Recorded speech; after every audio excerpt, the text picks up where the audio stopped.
Once upon a time, in a quaint village surrounded by lush forests and vibrant meadows, there lived a woman named Alara. She and her husband, Tomas, longed for a child but had been unable to conceive despite their many years of marriage. Alara's yearning grew each day, and she prayed fervently for a miracle. One twilight, as Alara wandered along the bank of the village river, she heard a melodic voice call her name. Drawn to the sound, she ventured closer and saw a radiant figure emerging from the water. It was a river goddess, her hair like cascading waves and her eyes reflecting the depths of the river.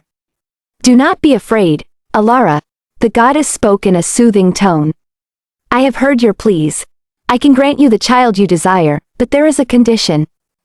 Alara, her heart pounding with a mix of hope and fear, asked, "What must I do?" The goddess's expression turned solemn. "I will give you a child, but this child must never marry. If this vow is broken, a great calamity will befall your village." Desperate and willing to accept any terms, Alara agreed. The goddess touched her forehead, and a cool, tingling sensation spread through her. "Go home," the goddess instructed. "You will soon bear a child." In time, Alara gave birth to a beautiful baby girl named Lyra. As Lyra grew, she became the light of the village, admired for her kindness and grace. Alara and Tomas ensured Lyra knew of the promise made to the river goddess. Lyra accepted her fate, grateful for the life she had been given. Years passed, and Lyra blossomed into a young woman. Though many suitors were captivated by her beauty and charm, she refused them all, honoring the promise.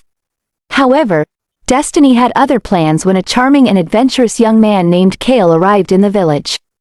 He and Lyra met by chance, and an unbreakable bond formed between them. Despite her resolve, Lyra found herself deeply in love with Kale.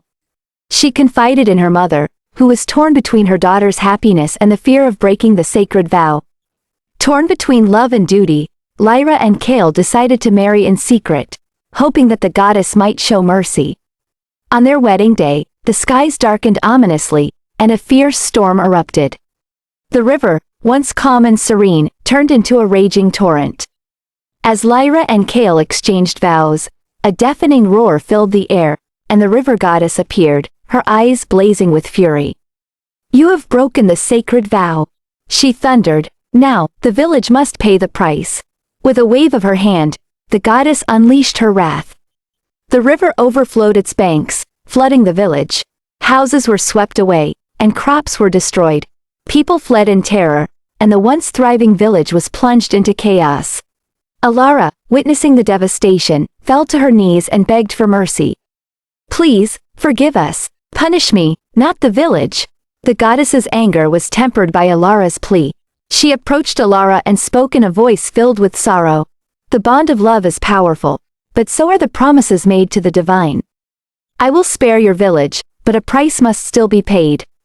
The goddess turned to Lyra and Kale. "You two must leave this land and never return. The village will be rebuilt, but your presence here will bring only more suffering." Heartbroken, Lyra and Kale accepted their fate. They bid farewell to their families and friends and set out to build a new life far away from the village they loved. The villagers, though devastated by the calamity, rebuilt their homes and fields, grateful for the mercy they had been shown. Years later, stories of the river goddess and the sacrifice of Lyra and Kale were told to children as a reminder of the power of promises and the price of defying the divine.